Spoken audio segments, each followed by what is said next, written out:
Triple Trio with Hutchi, RS Dye and Terry Bailey and Faricho. It's Hong Kong racing with the blinkers off. Hello folks, great to have your company for this week's edition of Triple Trio. The one and only Clint Hutchison's joining me in the studio. Hutch, we've got a big show coming up today, and an old partner of mine from the Gold Coast going back many, many years ago. He went to the very top. I stayed down here at the bottom. His name's Kim Kelly, and his career has been quite phenomenal, hasn't it? It has. We'll learn a lot about Kim. I'm really looking forward to talking to him. I mean, he helped me out a lot along the way as well, my formative years, and just in terms of, how the stewards look at races, the rules, etc. So he's spent 20 years there, so that's part of the highlight of the show, no doubt, to speak to Kim, who's just retired from Hong Kong. Apart from that, it's been a big week in racing. It's a fantastic time of year in Hong Kong at this point in time, Terry, because all the best horses are out. There's been plenty of news to go through. My favourite segment always on Triple Trio is Genius or Slaughter. The man that is the adjudicator of that is the one and only Shane Dye. RS, hello, buddy. Hi, mate. It's nice to get some looks back on the show. The other bloke's gone. I think they call that BS. Anyway, one thing that Shiny and I both got in common is the good old match. And I think Shane and I are well on our way to joining you. Boys. You blokes are clinging on for dear life. Yeah, I'm joining you. We've got plenty to talk about. Also, we've got global racing. There's plenty happening when it comes to the Dubai, plenty when it comes to horses from Hong Kong, in particular one horse making his trip over there. We've got Huey Bowman riding there. We've got plenty of news coming through with it was good representation in Dubai potentially with some of those entries that you mentioned, Terry. Senor Toba on the back of that win, and you mentioned Hugh Bowman. So we've got that to get through. We've also got a really good feature story, the inside running with Nicole Purton, and she has to speak to Sophia Currie, of course, the partner of Luke, and it's a great piece. So stay tuned for that, and it's very, very interesting. I always find that intriguing how the wives get on when they go over there, or the partners of the jockeys, because it's a different world and quite different to what they would be used to at home. They have to make new branches with friends and also get used to the customs. So it wouldn't be easy, would it? No, and as we won't get Shane's comment on this just yet, maybe after we see the piece, but Shane's always sort of said, whenever you go over there to ride or be there professionally, you need the family to be happy. So hopefully that is the case for them. And I'm looking forward to that piece. Derby rankings coming out. We've also got a big preview. What's the meeting looking like, Shane? You got great confidence coming into Sunday? It's not too bad.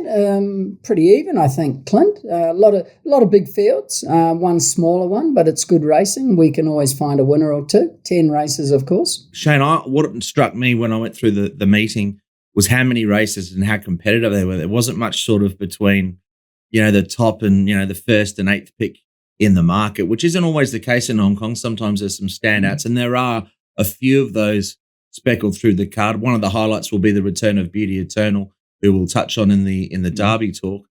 But, he's probably the highlight runner, I suppose, at the whole meeting.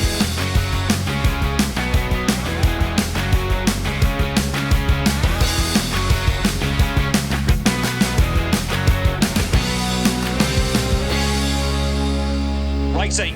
Good line away, Sight Success, Wellington the first two out, Lucky Swainess only fair away, and he's being hard ridden to go forward from his wide draw and join Sight Success. But I love the fact that Lucky Swainess has drawn gate 8. It means that if Zach doesn't jump well, he can gradually work his way over. If he does jump well, he'll go forward. He'll either lead or sit outside of Sight Success, who's racing well, and I've got him third pick. Pretty big prices, the rest. But I'm expecting Lucky Swainess to bounce back. You said after this race, if you don't think Lucky Swainess would have won, give it away, basically, to paraphrase what you said. And I think he'll make amends on the weekend. He wins for sure. You only got to watch him up here. Look at him here, And Zach, look, he's under double wraps. He's got beat, 2.5 lengths under double wraps. And you know what he's like. He can quicken. He would have won that for sure. You are so correct, Clinton, what you said. He can take his time. He could lead. He could be second outside the leader, or he could be third or fourth. It all depends. It doesn't matter. He's the horse to beat. Wealthy Lucky Swainess took over in the Centenary Sprint Cup from Sight Success and Super Wealthy, and a great season for Manfred Man just got even better. Lucky Swainess beat Wellington, Sight Success. Well, he finally gets his Group 1 victory, Lucky Swainess, in the Centenary Stakes. Well, what a performance. And Shane called it. Shane called it after the Hong Kong Sprint, where everyone could see he was unlucky, but Shane was adamant he was going to win easy. And Shane, the outside gate, as we expected, was a positive. He jumped okay, but no surprise to see Zach go forward, and he had some options then. He could lead or take a sit outside the leader, and he really controlled the race from that point on. Yeah, it was never going to get beat once he got there. Wellington had every chance. I still think, he gave him every chance, Wellington, but I just think he's better when he's like 5-6 lengths off the pace. He just quickens better. He doesn't quicken as well when he's ridden forward. But he wasn't overly impressive, this horse, but he won, and that's all he had to do. And he's the best sprinter, I think. Simple as that, Clint. He's looked the best sprinter to me from day one this year. And, of course, he'll go to 1,400 metres now, Clint. Yeah, it's interesting, sort of the step up. I mean, I know he wasn't visually it was sort of job done, but the race with me rated the best sprint race so far this season. It rated a lot better than the Hong Kong sprint, where they didn't go that quick, and it was a bit of a dash home. It's interesting that they're persevering with the 1,400, Shane, because he was good earlier this season, the start before, but they really went very slow, and then they quickened up. So whether or not against the top liners will be as effective, I think remains to be seen. I think he's had 2 goes over 1,400 and won both of them, hasn't he, Clint? Yeah, he has been very impressive, but I think there's been a lot more substance to his 1,200 metre runs. So it'll be interesting to see what they do. And of course, there's a potential that he'll clash with California Spangle, who will come back from 16 to 14, and that would have left Zach Purton in a difficult situation. So apparently, J-Mac is going to go over and ride Lucky Swainess, and that could be a battle of the Titans. For California Spangle to win, Zach's got to get the pace into the race early. If it's a sprint home, Lucky Schwez will beat him every time if it's a sprint up the straight. So he's probably got to get the pace into him early. It's going to be a great race, that, like the race last week with the 3 great horses. What's the depth of the sprinters in Hong Kong at the moment, Clint? It's always good. Wellington's a genuine Group 1 horse, and he's. I agree with what Shane said. They had to sort of ride him to get the back of Lucky Swainess there, but I agree with what Shane says. He's better probably in a bigger field, stronger pace, sitting back, where he's got a devastating turn of foot. But they had to sort of, ride him that way on that occasion, whereas Lucky Swainess is really, he's the perfect kind of sprinter. He can lead, he can take a sit, and he can kick off a strong speed from being on pace. So, Lucky Swainess is the real deal. Shane, I know normally with Hong Kong don't really look at travelling too much. With Lucky Swainess, is the Everest an option for them? I mean, what happens with the Everest? It's so much money on the table. Obviously, he has to get a spot, but it's a lot of money up for grabs if you think you're a genuine Group 1 sprinter. And I think he's probably in consideration. And do you think he'd be competitive if they did choose to take that path with him? Oh, he would be very competitive. The one thing he doesn't have for a great sprinter is gate speed, and most do. It just takes him that 100 metres to get going out of the gate. And that would suit him in the Everest because he'd just be in behind travelling, and they don't go as quick in Australia as they do in Hong Kong, of course. So he would be well suited there, especially at Randwick. It's more like a 1,300 probably, so that's perfect for him, and he would be very competitive. And there's a bit of a changing of the guard too. Nature Strip's sort of got to the top of the Everest now, and he's coming back down. Yeah. And there's a couple coming back down with him as well. So the young horses are coming through now. So it's quite all very open at the moment in Australian sprint racing. And also what you've got to remember is the young horses get retired to stud the good superstar sprinters who are 3-year-old colts. So they miss out on you seeing them till they're 5 years old, unless they're a gelding, of course.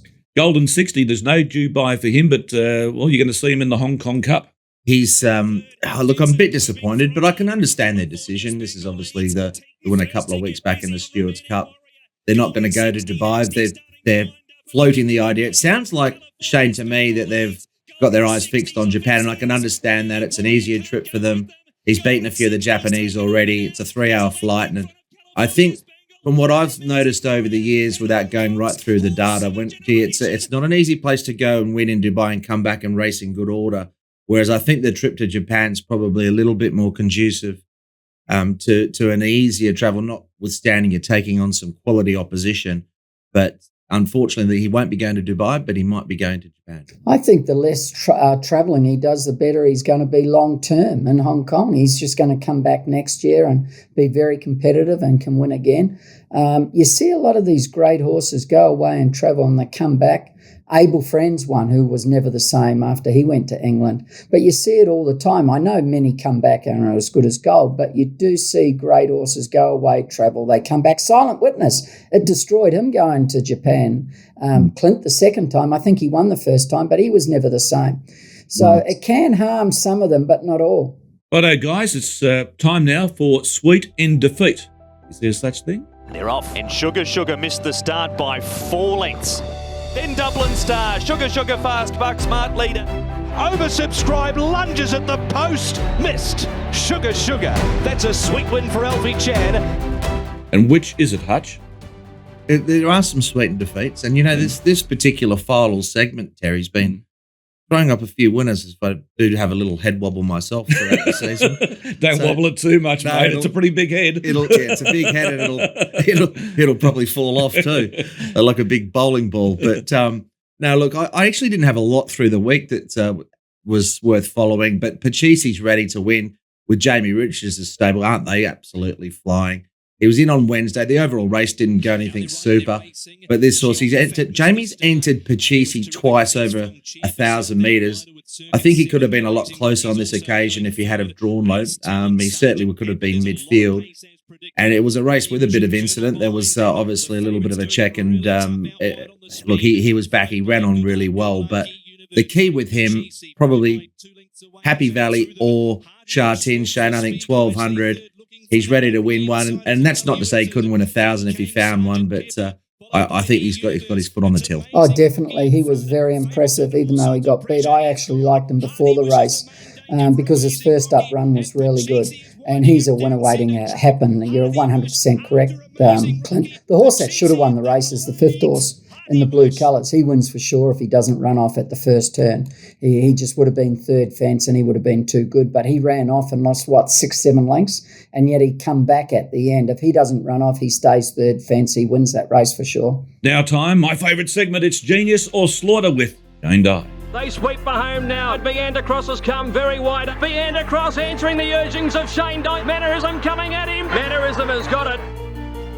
Daring tactics by Shane Dye. He's got Octagonal in full flight on the corner. Bold tactics by Shane Dye are going to pay off, and he pinches the Chipping Norton.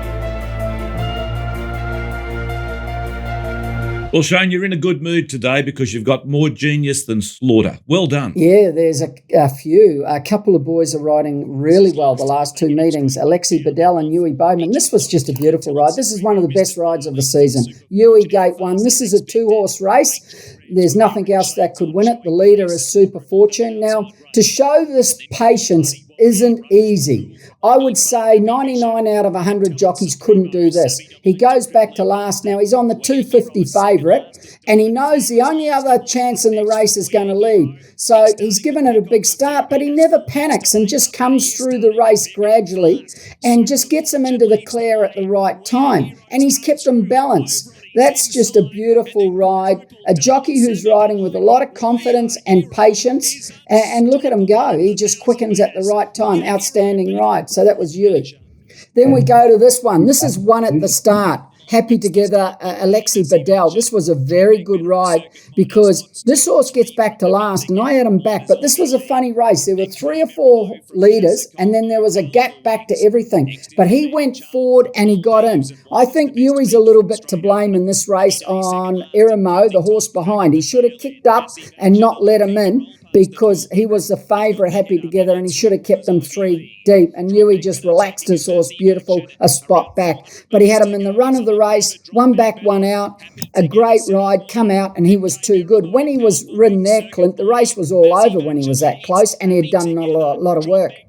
Yeah, there wasn't much pressure. So you're right, Shane, I agree with you. He found the right spot. And he probably wasn't as devastating late because he was that little bit closer, but it was still a nice performance, and he's got form around Voyage Bubble, which does read well. Yeah, and he's racing very well, as we stated last week. Now, here's our flying Silver Huey, Gate 10. This is a great ride. He just gradually goes back. He's a little bit 3 deep going into the first turn, but he still comes back to be 1 off the fence originally, and then he ends up more or less on the fence. This is a great ride. Patience. and never panics and rides the rail. Now, the second horse is also back there, Reach Gold. He stayed on the fence. Yui's 3 deep, but he comes back to get one off here. He's looking to get in.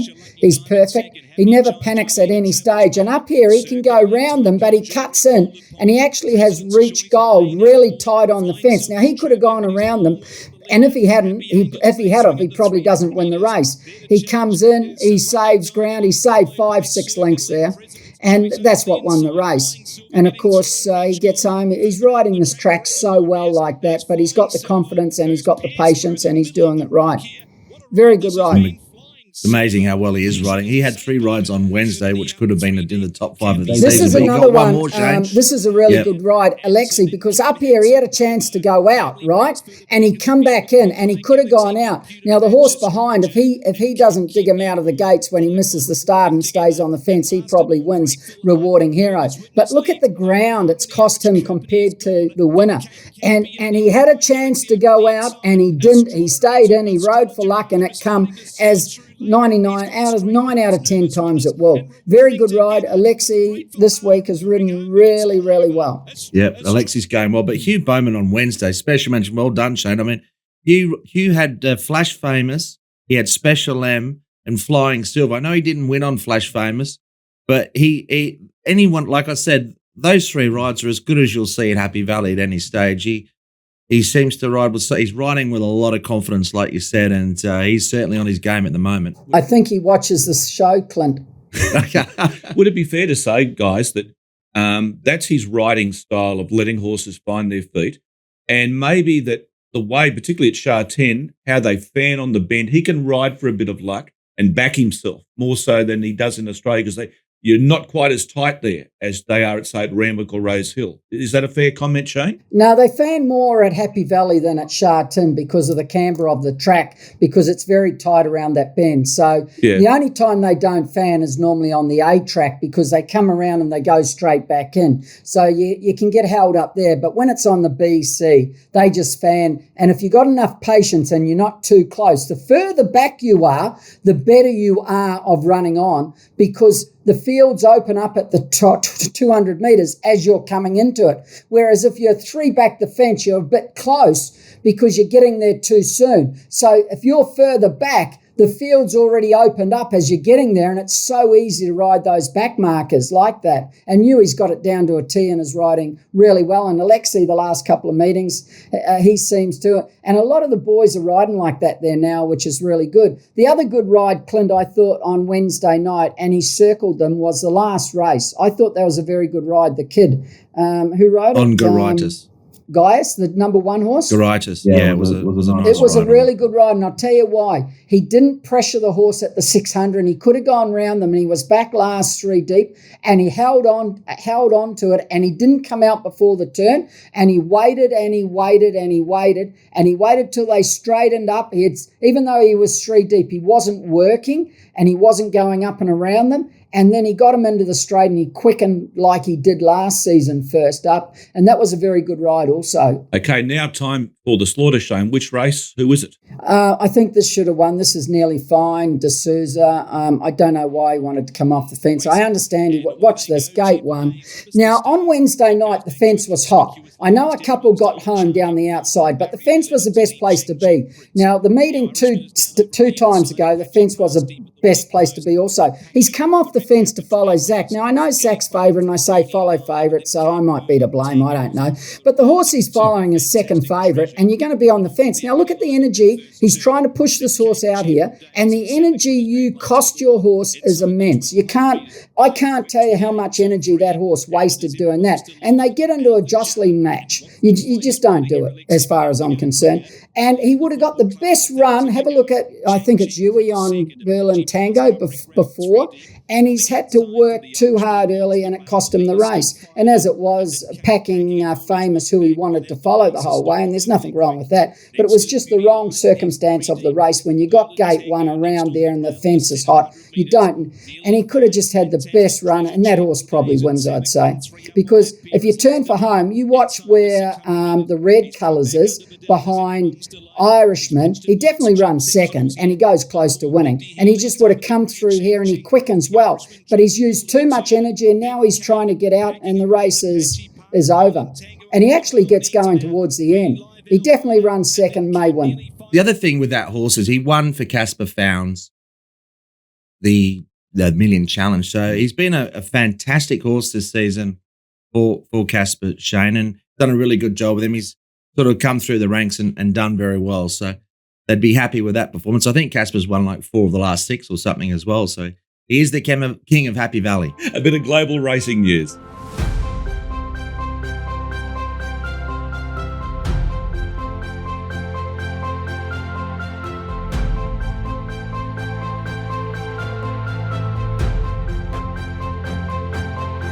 Global racing, and there's plenty of it. Here in Australia, we've got the Lightning Stakes, but also Dubai, and all around the world. There's a lot happening in the next few weeks. We've got the Lightning meeting. We've got Dubai coming up as well. We've got the Super Saturday as well. So here's a look at the meeting on the 4th of March. The couple of those, there might even be added interest from a Hong Kong point of view as well, because you've got Casper Founds taking over Senor Toba.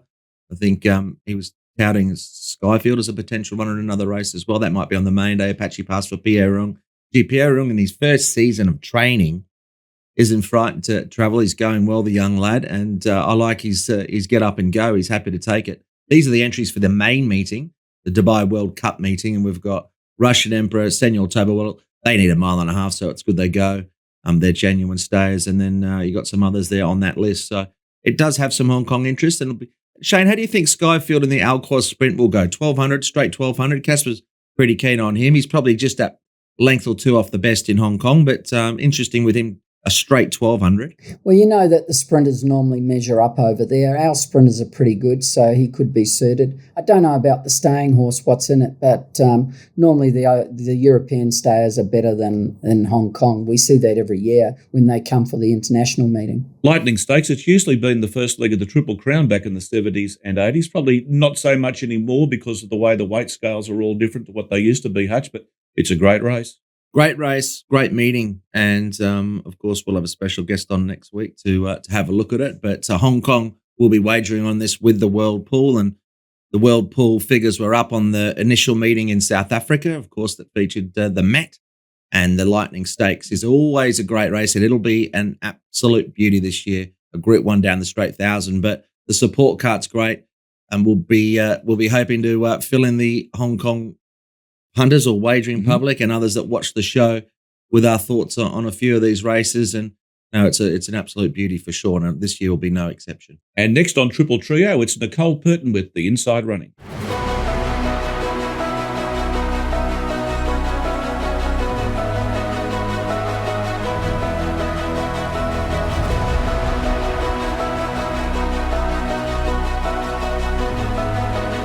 Sophia Currie has been in Hong Kong for 4 months. She's here to support her husband Luke, who's contracted as a Hong Kong Jockey Club jockey. What drew you and Luke to make the decision to move to Hong Kong and tackle the racing scene here? I've heard Luke mention Hong Kong many times over the last 10 years, and it's always been a fleeting comment that I thought he was just... I did ignore him a lot when he mentioned it. When the phone call came and the offer came to ride here in Hong Kong, I remember Luke being quite surprised, and my response immediately was, well, you've got to go. I never thought that I would move here. I thought it may just be a short-term contract for Luke, and with the climate of COVID, I didn't think it would be possible to fly in and out. However, our contract was extended, and we're all here now and we're enjoying it a lot. I think it's definitely something Luke's wanted to do his whole life.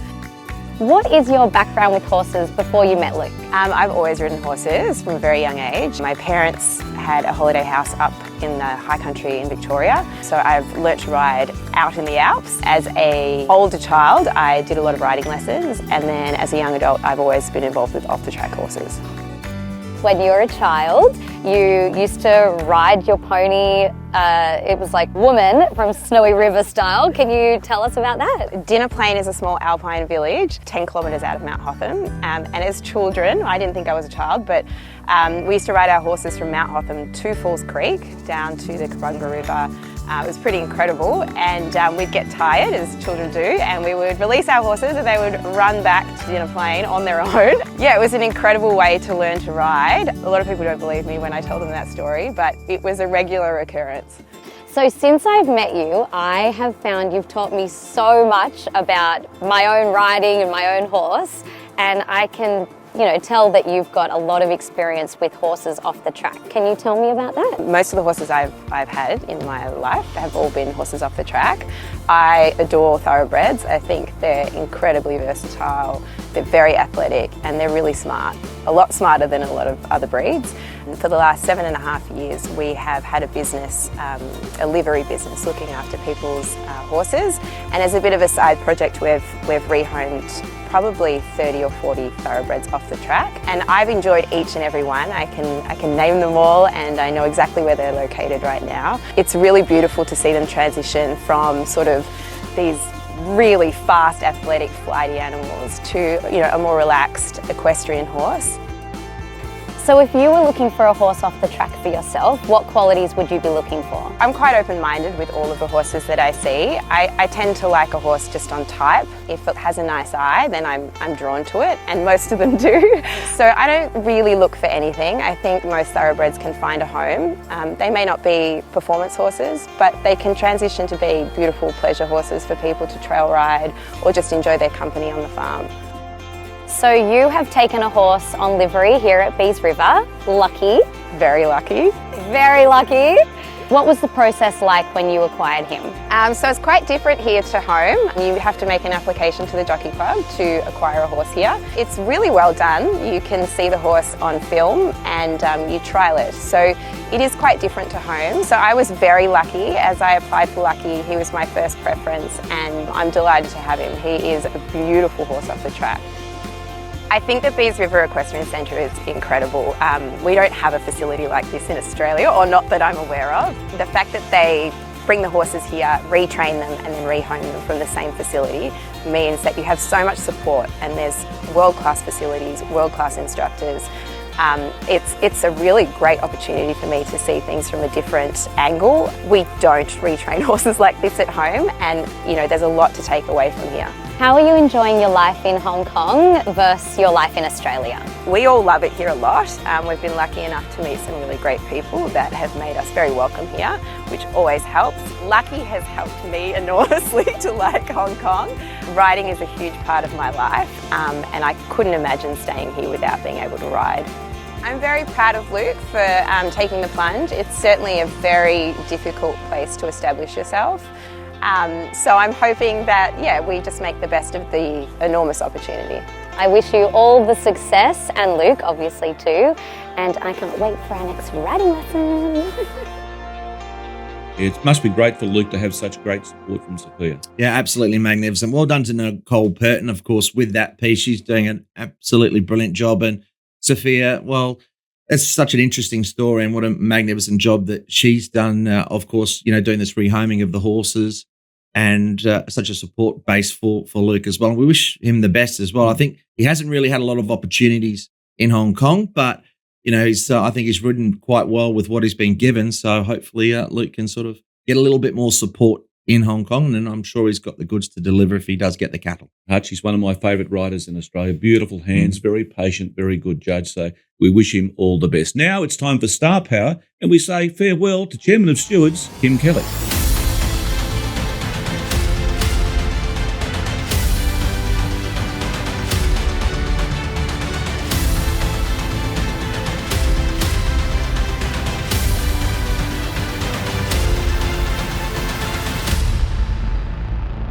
Well, I remember Kim Kelly and I working at the Gold Coast. I was calling. He was the chairman of stewards. We were both in graduation class. And look at Kim Kelly now. He's star power. He's gone all the way to the top. And Hutchi just left the fumes in my face. Yeah. So very good. Hello to Kim. And Kim, you've just arrived back on the shores into Australia literally today. Yeah, about an hour ago, Clint. And hello to Terry, and hello, of course, to Raymond Shane. About an hour ago, I landed, so back home and ready to relax a little bit. Yeah, well, we'll get into the Hong Kong experience in a moment or two. Terry did bring up about all those years back on the Gold Coast. What actually What actually got you into racing to begin with, or stewarding as such? Yeah, well, I'm fourth generation in racing. My father, his father, again, and he had three brothers that were also into racing, and their father. So I'm fourth generation, the first to get into the stewarding aspect of the game rather than other administrative positions that they held. The stewarding part, when I just left school in 1984, at the end of 1984, and I was working for the Queensland Turf Club back then, there was an appeal on. Alan Bailey was the trainer, and a jockey called Dykes was the other appellant, and I was asked to sit in and work the tape recorder, and I just got bitten by the whole theatre of the inquiry room, of the appeal room, of the process, the questioning, everything like that, and so I became a cadet steward, and it was onwards and upwards from there. And apart from the obvious policing of the sport and the theatre that you've mentioned, Kim, is there a sort of vision of that role that you have yourself? I think you've got to. There's two aspects of it that are critical, Clint. And that is, firstly, it's safety. Horse racing is an inherently dangerous sport. You've got at Sha-Tin 14 horses travelling at high speed in close quarters. There's we as stewards have to ensure that we take as much of the danger out of a horse race as possible, and that's a critical aspect of what I've always done. I always use the analogy that it doesn't really matter what integrity incident happens, let's say on a Sunday at Sha-Tin, there'll still be a race meeting at Happy Valley the next Wednesday night. But if we don't get the safety aspect of things right, for somebody, there might not be 8 races at Happy Valley the next Wednesday night.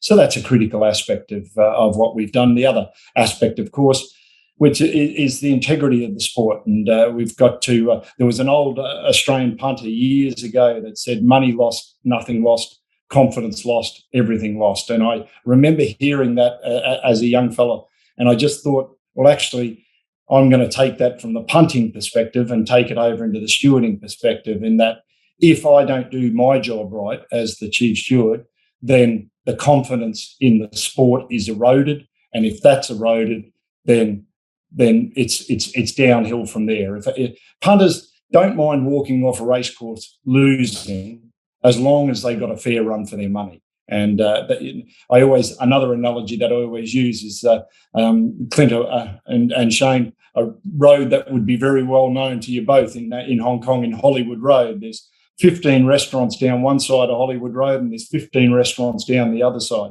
And if a person goes to a restaurant and doesn't get value for money, they don't go back there. They go to one of the others that are in the street. And it's the same with horse racing. If a punter walks off the race course and he thinks, I didn't get value for my money, well, he's not going to come back to horse racing. He's going to go to bet on red on black over at a casino, or he's going to go to the movies. He's going to do something, but he's not going to go back to the races.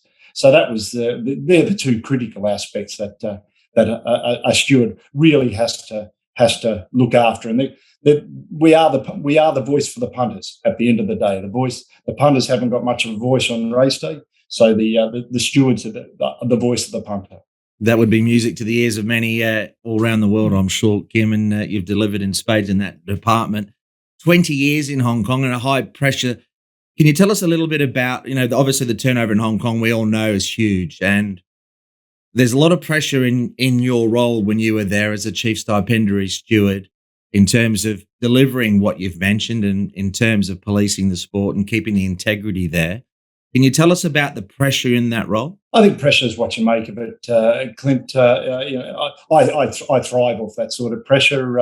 I think if you let it weigh you down, if you make your decisions, if you react the way that you shouldn't because of that pressure, then you're beaten and you're going to make bad decisions. But if you embrace the pressure and the challenge of it and work within it, then it's actually a good thing. It keeps you on your toes, it keeps you alert, and keeps you conscious to the decisions that you have to make. So pressure was never ever anything that was never something that ever concerned me. It was, in fact, it was my best friend. I just made sure that I used it the right way. Yeah, you seem to thrive in that, and I might bring Shane into this point after I'll let you answer some of the tools at your disposal that you had in Hong Kong to help you maintain the integrity. I mean, I know Kim, how many camera angles are there? It seems like in Hong Kong, I know we had access to having a look at some of the different angles you have of a race.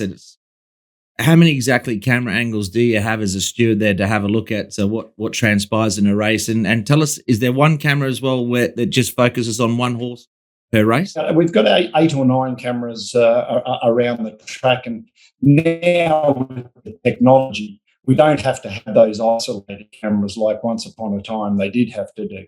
Now you've got the ability to be able to zone in just on a touch screen and on a particular horse or a particular incident or a particular rider. So I've been fortunate enough to see racing control around the world in my position, and I don't think I've never seen facilities better than the facilities at the disposal of the Hong Kong stewards. It really is like a theatre, as Shane would know. The inquiry room, it's like a giant theatre. So, it makes a difficult job a little bit easier. But it also makes the role of those that are sitting on the other side of us, whether they be jockeys, trainers, whatever the case may be, it makes their job easier as well to be able to read those films. Kim, one thing I want to ask you, I know from my point of view the difference between Australian racing and Hong Kong racing. From a steward, what's the biggest difference you see between Hong Kong and Australia? I think there's no, for want of a better word, Shane, there's no soft race meetings. Before I went to Hong Kong, I'd heard on many occasions where people say, every day's golden slipper day in Hong Kong. And I always treated it with a bit of scepticism. But once I got there, I soon realised that was 100% right. It's just intense from the first race to the last race. I remember back in my days in Sydney, you'd have maybe 6 races at Canterbury with small fields on a Wednesday or a Thursday or something like that. And you could probably go into it with a bit of an attitude that, that things shouldn't go too badly today. Can never do that in Hong Kong because it's just too intense and there's so much money on the line. The racing is so competitive. There's prize money, there's betting. And, if you go into it with that mindset in Hong Kong, then you should have just stayed at home because you're going to fail. I want to sort of just shift focus a little bit now to some of the things that might interest people around the globe in terms of, I was looking at some of the fines that some of the jockeys get over there, and I reckon they're some of the biggest fines generally that jockeys get anywhere. Do they seem, I mean, now that you've obviously left, we had Sousa, I think, during the week, it was 120,000 Hong Kong dollars for a careless riding sort of ban. So they do seem very high compared to other jurisdictions in the world. Yeah, they are, Clint. There's no doubt about that. But those sort of fines are worked out on a rider's average daily earnings, excluding principal races. So the old adage to pay it, you've got to make it, and that's literally the case. So they are big fines, but Clinton's saying that there's a lot on the line. It's a very competitive racing environment in Hong Kong, a very competitive riding environment, and those inches are critical. And it doesn't take much for something to go wrong. And when something goes wrong, then that 120,000 doesn't seem quite as exorbitant as what it might appear in first blush. So it's important. It's an important aspect of the disciplinary process. But it's a process that works very well. Clint, I'll just tell you how that happened. I don't know whether Kim was there or not when it started, but when I first went to Hong Kong in 2000, you got 5 meetings, which was the same as in Australia, more or less, on a city thing. And it was too long. And the owners and the trainers were all complaining to the stewards. It's too long for jockeys, and we want them to be riding our horses. So John Schreck come up with a thing is, we'll give you 2 meetings, and then after that you get fined for every suspension you get throughout the season, and it goes on your income. And I felt that was fair. A lot of jockeys complained that they shouldn't be, but I would rather be riding and copping a fine. So they also wanted, the owners and the trainers wanted the jockeys to be able to ride any time they wanted to be, so they didn't miss out on a good ride. So they agreed we could take our suspension wherever we wanted to, within a month to 2 months, about 6 weeks it was, as long as we did the 2 meetings. So if you got 2 meetings And then you got suspended again, you get 2 meetings and 1 fine to what you earn. Then you got 2 meetings and 2 fines to what you earn. And that's how it started. And I think it's the best system and a great way, because then the trainers don't miss out, the owners don't miss out, and also the punter doesn't miss out on the good jockeys riding the horses that they always ride. Would you agree with that, Kim? I think in broad terms, that's fairly accurate. We let them defer for up to 5 race meetings, so basically 2 weeks, 2 and a bit weeks, because bookings are done so far in advance in Hong Kong, because everyone knows what the program is, everyone knows the horses where they're going. So we let them defer for up to 5 race meetings from the day that they're charged. And it's a 2-meeting suspension because of the week in, week out nature of Hong Kong. It's always 1 Sha Tin, 1 Happy Valley race meeting. So across the board, it doesn't matter. Pretty much it doesn't matter who you are. You're going to do 1 Sha Tin and one Happy Valley meeting. So it's a fair system, but it's also a deterrent system in that if you miss 2 meetings out of an 88 race meeting program and you're doing that on a regular basis, then it doesn't take long if you get multiple charges, of course, but 2 race meetings here and 2 race meetings there out of an 88 race meeting season, it doesn't take long for the percentages to work out that you're going to miss a fair chunk of the season. Now, one of the other roles that you have, Kim, as well, and it's a very important role, is the international harmonisation of rules. And wanted to talk about this particular because I understand are you still at the head of that particular committee in terms of what goes on around the world and what that goal is? And if you could just sort of give us a bit of information surrounding that, because I want to talk a little bit about the rules in the game around the world. Yeah, I'll continue into that role into the future, Clint. So I'm chairman of the Harmonisation Committee, which is the IFHA Harmonisation of Racing Rules Committee. I'm also chairman of the International Stewards Conference, which is held next Tuesday in Melbourne as part of the Asian Racing Conference, and a member of the Technical Advisory Committee for the IFHA. So what we seek to achieve there is commonality in major racing rules around the world. And we've been able, as a committee, to achieve a lot in recent years in respect of the protest objection philosophy that is adopted in Australia and is adopted in Hong Kong and multiple other jurisdictions, but it's also been able to be introduced into Japan, into France, into Germany, into South America. So at the moment, the only outlier as far as that goes is North America, and even in September last year, Oklahoma were the first North Americans racing jurisdiction to go to Category 1. So hopefully that has something of a domino effect down the line. I'm not saying it would be anything that would happen quickly, but it was very heartening to see the first of the North American jurisdictions come into line. And I think with World Pool and with commingled betting pools, it's critical that everybody is working off the same worksheet as far as major racing rules go, like protest objections, like non-runners, so that people aren't losing their money in a set of circumstances and then a different set of circumstances the next day. A different punter's not losing his money when it should have been the same everywhere across the line. So that's a very important part of what we do. And as I say, I'm going to continue into the future. So I'm looking forward to that aspect of things. It is critical what you mentioned, because if you've got soccer or basketball and you've got a set of rules that are sort of global, and it's amazing to think in racing that it's sort of adjudicated in a different way in different countries. But it sounds like you've made quite a lot of progress. And I suppose what you're getting back to as well is it gives the punter confidence when they are having a wager, because we're all betting on different places around the world these days, that there's going to be some sort of level of consistency. Yeah, and then, you think of if there's a horse race in Australia, the Black Caviar Stakes is coming up next weekend.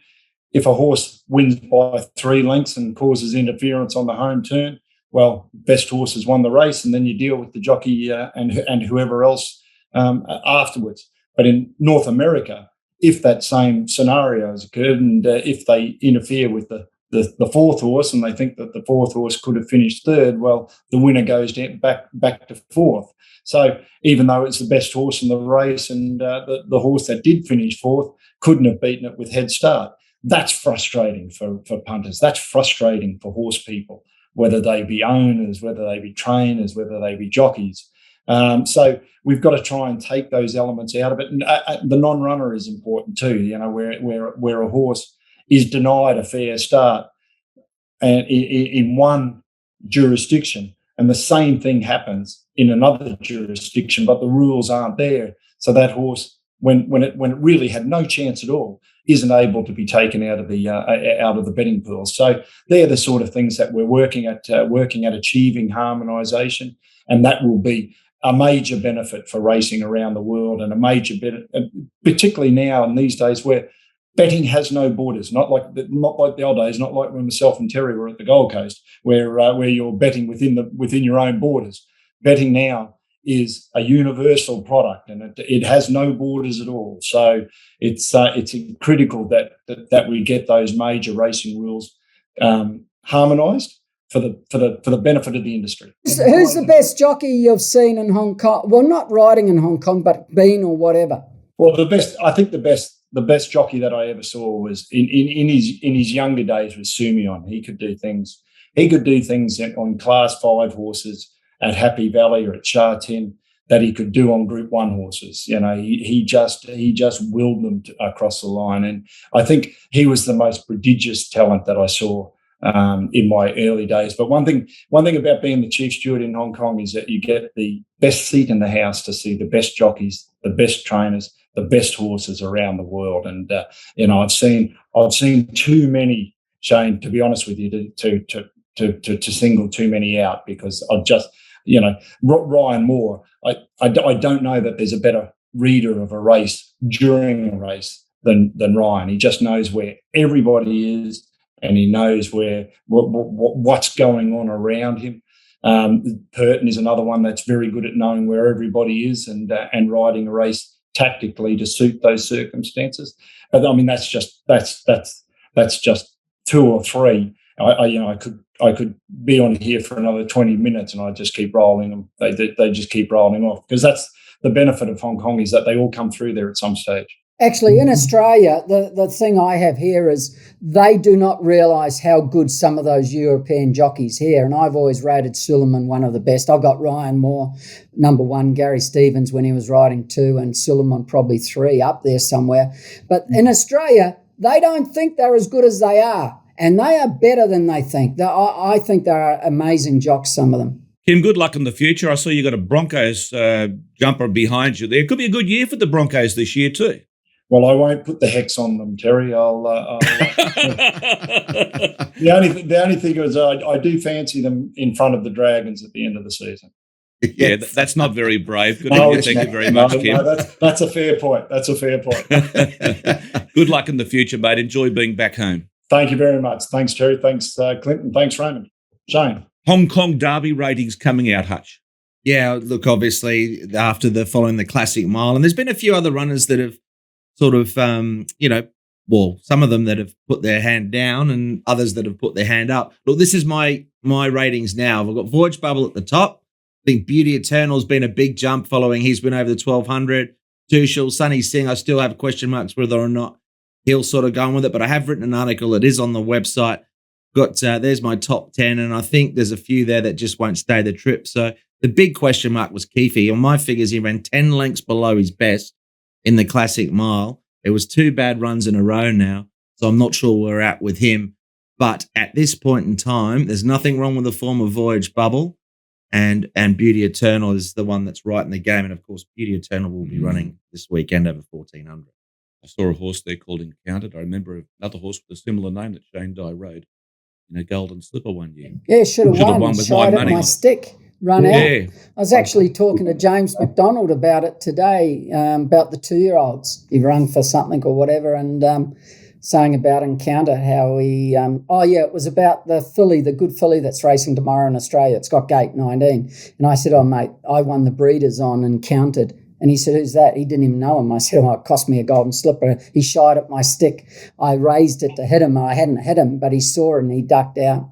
But he won a size. He was probably the hardest horse I ever rode, that horse. He was a terrible horse to ride. Used to do a lot wrong, but a very good horse. Yeah, I know one thing. I backed him and it wasn't sweet in defeat, Hutch. There was no sweet in defeat. Hey, listen, let's go now to Hong Kong racing coming up on the weekend and check the form and the best bets with the boys.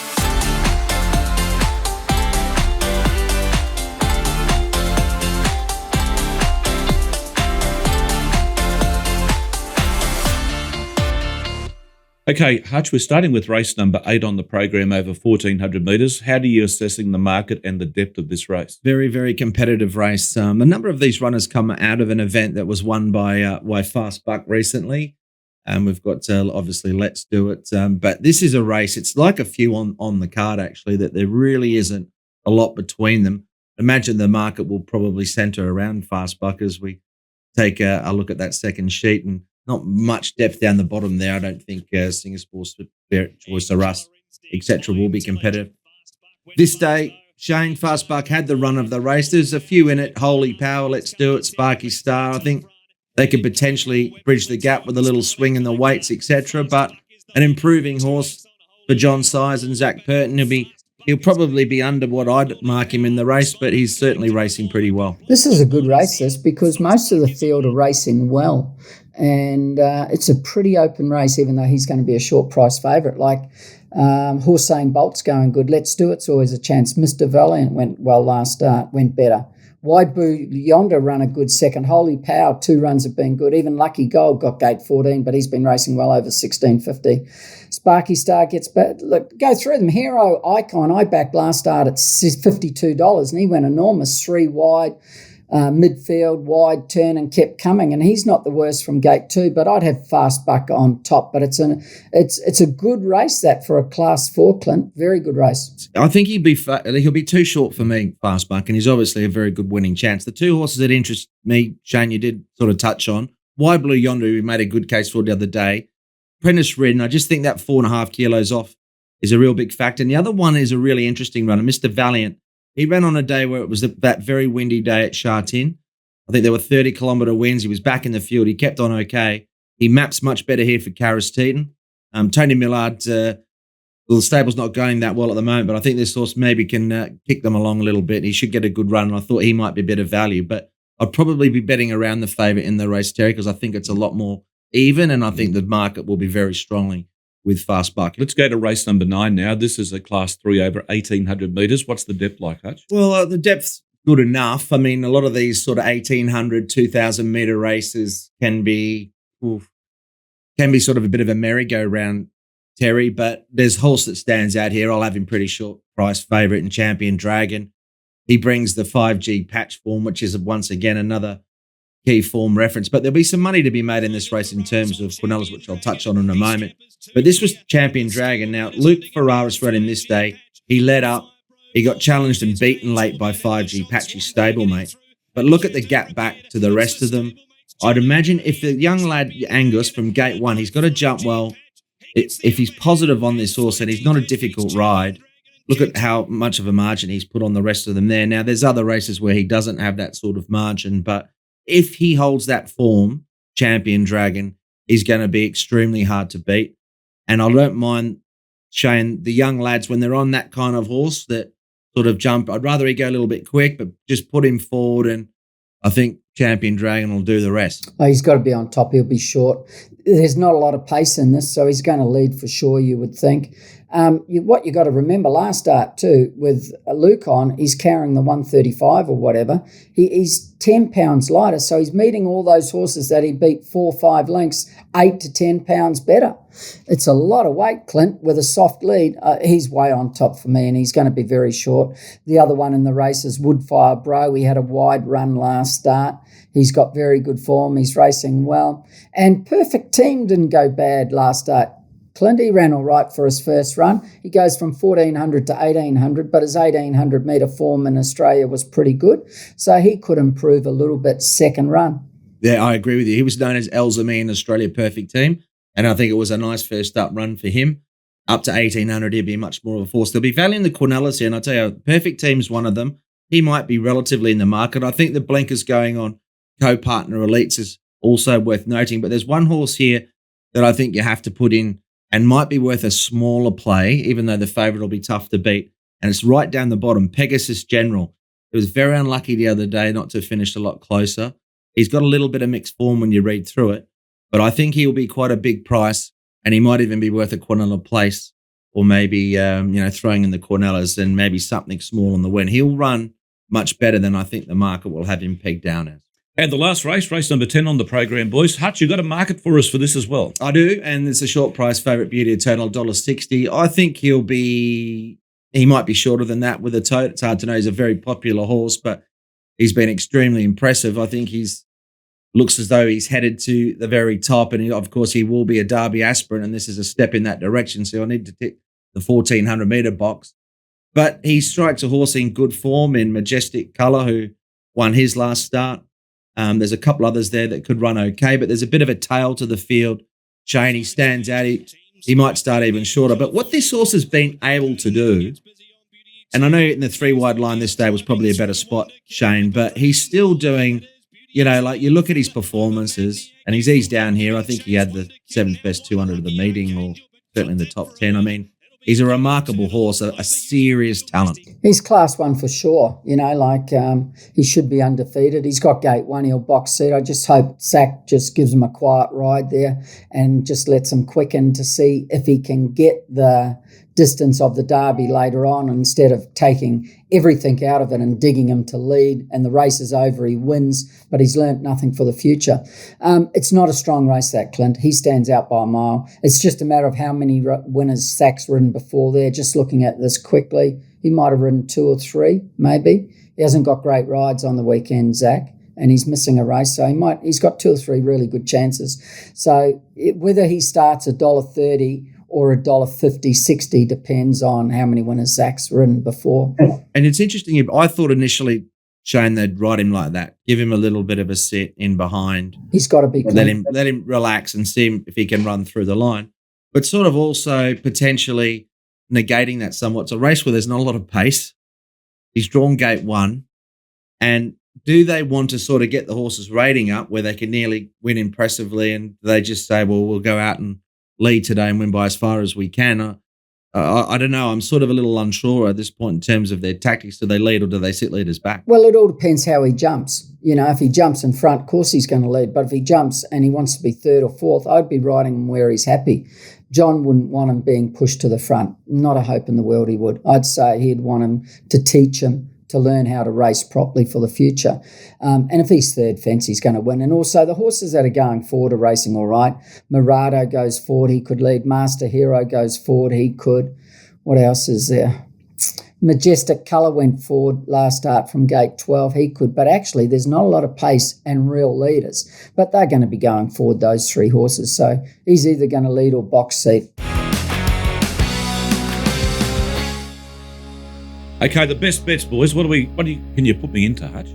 Well, I think there's a couple of best bets on the card. One race that we haven't covered early in the day, I think a horse by the name of Star of Yunlong. That's in race 2. Hugh Bowman's riding exceptionally well. In a day where there's a lot of even races, Star of Yunlong, race 2, number 1, has struck a race that I think looks really well for him. There's not a great deal of depth. He'll be hard to beat. Like I said, I think there's a good vanilla option later in the day. I think Champion Dragon's another very good bet, race 9, number 1. And I think the Quinellas are with 2, 7 and 14. And maybe that number 14 is also a good one to include in some of the exotics. So those would be the couple. And that smaller field, the better race of the day, Circuit Stella, looks a good chance. But those would be my main plays. Anything early, RS? Oh, race 3, Circuit Stella should win. Gate 2, Zach going to get the right run. Winning method hasn't been going too bad. And from gate 1, he'll box seat and race a little bit closer. He could place in the race, but Circuit Stella should win. And the horse we just discussed before, he looks like winning. Champion Dragon with the run he's going to get. Those 2 should win, Clint. Listen, 7plus.com.au, all the Australian racing action coming up, and also the wonderful HutchiesHonkers.com, all around the world, folks, all around the world. Get involved, and thanks, Terry, for filling in as well. Rich, I'll be back next week, but we appreciate your time. Lovely, boys, and we'll see the boys next week. Bye for now.